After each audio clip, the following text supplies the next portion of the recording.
देखिए, अगर कभी ए nth ऑर्डर स्क्वायर मैट्रिक्स है तो कुछ बातें हमें हमेशा याद रखनी चाहिए। पहली बात, अगर मैं इसके इवन टाइम्स एडजॉइंट लूँगा, तो जैसे मैंने यहाँ पे 4 टाइम्स एडजॉइंट ले लिए, ये मैट्रिक्स हमेशा ए के डायरेक्टली प्रोपोर्शनल होगा, मतलब this will be constant times A. दूसरी बात, अगर कभी ऑड टाइम्स एडजॉइंट लिए हैं हमने, से सपोज जैसे 3, तो ये हमेशा ए इनवर्स के डायरेक्टली प्रोपोर्शनल होगा, मतलब it will be constant times A inverse. इन दोनों का उल्टा, मतलब अगर कभी इवन टाइम्स एडजॉइंट हमने लिए हुए हैं और उसका इनवर्स हमसे पूछ लिया, तो बहुत ऑब्वियस है कि ये ए इनवर्स के प्रोपोर्शनल होगा, it will be constant times A inverse.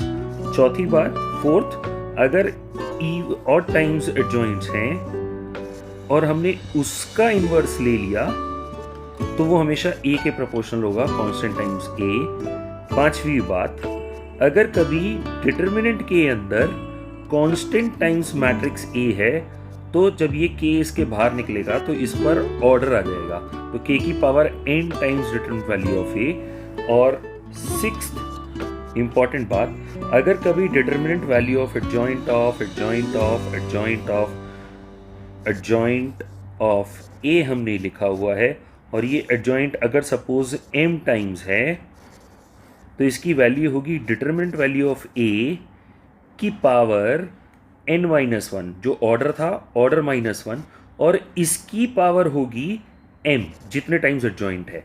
तो ये 6 रिजल्ट्स अगर हमें याद हैं तो हम बहुत सारे भयानक दिखने वाले क्वेश्चंस, एक एक घंटे के दिखने वाले क्वेश्चंस को 10-15 सेकंड में कर सकते हैं। कैसे? फॉर एग्जाम्पल, अगर एग्जामिनर मेरे से क्वेश्चन देता है कि एक मैट्रिक्स है ए, उसका ऑर्डर है 3, आप हमें बताइए कि adjoint of adjoint of adjoint of A का इन्वर्स क्या होगा। तो अब बहुत आराम से देखिए आप इस क्वेश्चन को। से सपोज मेरे को पता है 3 बार ऑड टाइम्स एडजॉइंट है और इसका इन्वर्स अगर मुझसे पूछ रहे हैं तो ये डायरेक्टली प्रोपोर्शनल टू के होगा, डायरेक्टली प्रोपोर्शनल टू ए होगा। देखिए फोर्थ रूल देखिए, अगर ऑड टाइम्स एडजॉइंट्स दे रखे हैं और उसका इन्वर्स पूछा हुआ है तो वो डायरेक्टली प्रोपोर्शनल टू ए होगा, तो ये होगा के ए। अब मेरे लिए मेजर टास्क क्या है कि के निकालना। के निकालने के लिए मैं क्या करूँगा, दोनों साइड डिटर्मिनेंट लगा दूंगा। तो इसका मतलब ये आ गया के क्यूब ए। क्यों? क्योंकि मैंने अभी आपको सिखाया था कि अगर कभी डिटर्मिनेंट में से कांस्टेंट बाहर निकालते हैं तो वो उसके पावर ऑर्डर आ जाती है, तो k cube times determinant value of A.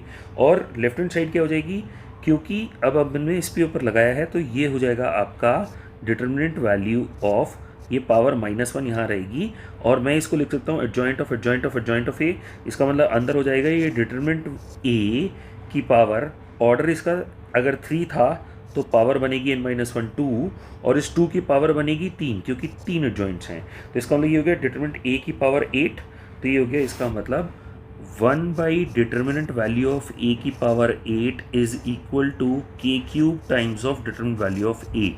आप इसको ज़रा ध्यान से समझने की कोशिश कीजिए कि यहाँ से मैं कह सकता हूँ इस डिटर्मिनेंट वैल्यू ए को इधर ले आऊँ, तो 1 determinant value of 9 is equal to k cube and k is equal to 1 determinant value का क्यूब। इसका मतलब हम कह सकते हैं कि adjoint of adjoint of adjoint of A, इसका inverse will be equal to 1 determinant value of A cube times matrix A. So this is how you can solve.